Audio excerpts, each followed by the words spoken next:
I want to add some more cultural context and understanding behind how Marianismo became such a deeply embedded part of our culture, right? And this is all based on my own research and what I've read, listened to, and what I've heard from women as well, right? My past women clients and their difficulties of trying to break enmeshment traumas in their family, trying to move towards their own independence.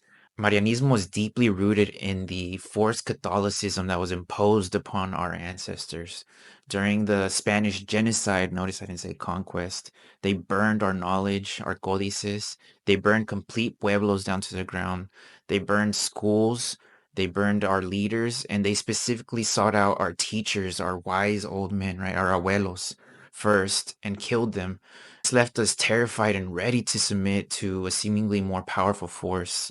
It was a perfect opportunity for them to enforce Catholicism and its teachings upon a defeated and fearful population of Anahuac and all of its many pueblos and all of its people and all of its tongues that were spoken back then, right? Of course, there's a lot more details and facts that I haven't touched upon, like the Triple Alliance that was used to defeat the Mexicas, right? That are now known as the Aztecs. But generalized and summarized a lot just for the sake of time. Marianismo promotes the ideas of being chaste, virginal, inherently good in all ways, and submitting completely to one's husband, right? As an image of Maria, la Virgencita. And it also emphasizes self-sacrifice for one's children and household. And this all sounds nice and good, right? But what's truly going on beneath all of these idealized images of the Virgencita is a lot of suffering and silence. And there's this stoic silence that we can see in our grandparents, right? Where beneath that silence, there's a bunch of emotions, confusions, and pain that was held inside and never expressed. They may have came here to the US trying to find a better future, right? But that doesn't excuse all of the pain and all the hurt and everything that they held inside that's been going on for generations and generations now.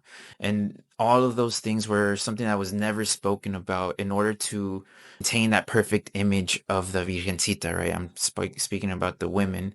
These cultural traits and ideals, although not explicitly talked about or stated, right, are deeply embedded in our culture. And a lot of women feel them and feel the obligation to adhere to them. Of course, not everybody goes through this, just as not every man is a machista in our Mexican culture, right? But they feel them. A lot of women do. And our mothers and grandmothers pass them down, not out of malice, but out of experiencing fear, guilt, and shame for even beginning to think differently, right? They've lived so long this way that thinking of breaking free from it or thinking differently in any way, even a small little detail, could bring about these feelings of guilt and shame and fear.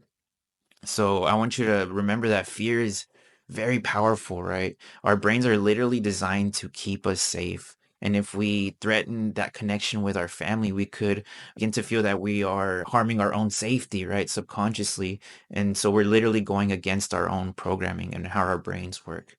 So hopefully this added cultural context can help you understand just how long this has been going on, right? Ever since they came and had this genocide on our side of the world, they have been instilling in us these qualities, these traits. And I'll make another video talking about machismo and why or how I think that happened as well. But Marianismo is a very important thing to talk about because it's something that a lot of people don't even know that word, right?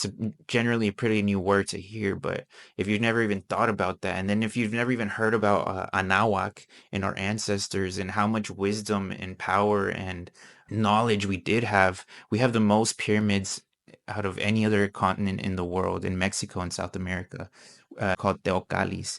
We have so many native speakers of Nahuatl and all of the different I guess dialects, right? From that, we honestly have a rich history that a lot of us have forgotten and are now starting to get into and research and learn about. So hopefully this can lead to breaking these generational traumas and curses even faster, right? And accelerating um, something new for our people, right? Something better for our people, a new way to look at who we are and what our past truly is. So hopefully this video connects with you and you gain some knowledge from it.